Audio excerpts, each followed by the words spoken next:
Hello all, welcome to movie paradise. Kollywood star hero Vijay Thalapathy dual రోల్లో స్నేహ, మీనాక్షి చౌదరి హీరోయిన్స్గా Venkat Prabhu direct చేసిన the greatest of all time movie high ఎక్స్పెక్టేషన్స్తో ఈరోజు release అయింది. మరి మూవీ ఎలా ఉందో చూసే ముందు మా ఛానల్లో కంటెంట్ అండ్ రివ్యూస్ మీకు నచ్చినట్లయితే లైక్ చేసి ఛానల్ని సబ్స్క్రైబ్ చేసుకుని సపోర్ట్ చేయండి.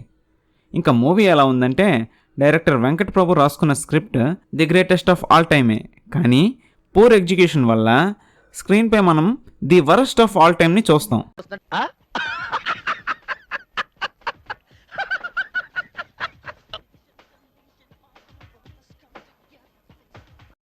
ఈ మూవీలో కాస్త నచ్చిన ఎలిమెంట్ ఏంటంటే, ద రియల్ గోట్ తాలా MS ధోని అలా ఒక్క సెకండ్ బిగ్ స్క్రీన్ పై కనిపించడం.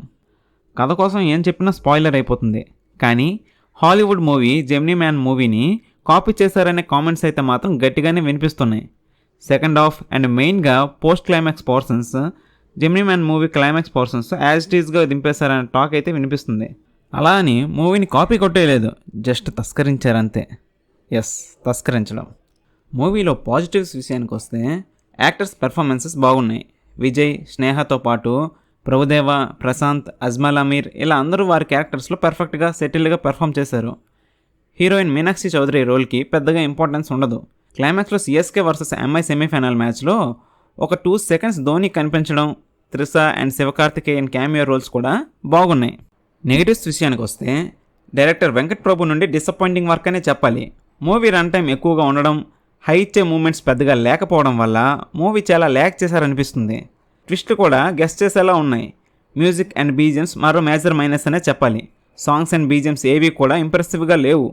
విజయ్ డీఏజింగ్ లుక్స్ కూడా పెద్దగా వర్కౌట్ అవ్వలేదు. కొన్ని చోట్ల పర్వాలేదు అనిపించినా మరికొన్ని చోట్ల డిసప్పాయింటెడ్ వర్క్ అనే చెప్పాలి. డీఏజింగ్ లుక్లో ఎక్స్ప్రెషన్స్ అండ్ లిప్సింగ్ కూడా పెద్దగా సెట్ అవ్వలేదు. VFX వర్క్ మరీ డిసప్పాయింటింగ్గా అనిపిస్తుంది. సినిమాటోగ్రఫీ కూడా ఓకేగా ఉంది. ఎడిటింగ్ ఇంకాస్త బెటర్గా ఉండాల్సింది. యాక్షన్ సీక్వెన్సెస్ అయితే బాగానే ఉన్నాయి. మొత్తంగా the greatest of all time మూవీలో విజయ్ని నెగిటివ్ షేడ్స్లో చూడడం కాస్త కొత్తగా అనిపించవచ్చు. రెస్ట్ ఆఫ్ ద మూవీ అంతా వాహ్ అనిపించే ఒక్క సీన్ కూడా లేకుండా ల్యాగ్ అనిపిస్తుంది. ఎక్స్పెక్టేషన్స్ అయితే అస్సలు రీచ్ అవ్వలేదు. ఈ మూవీకి movie Paradise rating 2.5 out of 5. మా ఈ రివ్యూ మీకు నచ్చినట్లయితే వీడియోని లైక్ చేసి ఫ్రెండ్స్ అండ్ ఫ్యామిలీకి షేర్ చేయండి. అలాగే ఛానల్ని సబ్స్క్రైబ్ చేసుకుని కాస్త సపోర్ట్ చేయండి. Thanks for watching.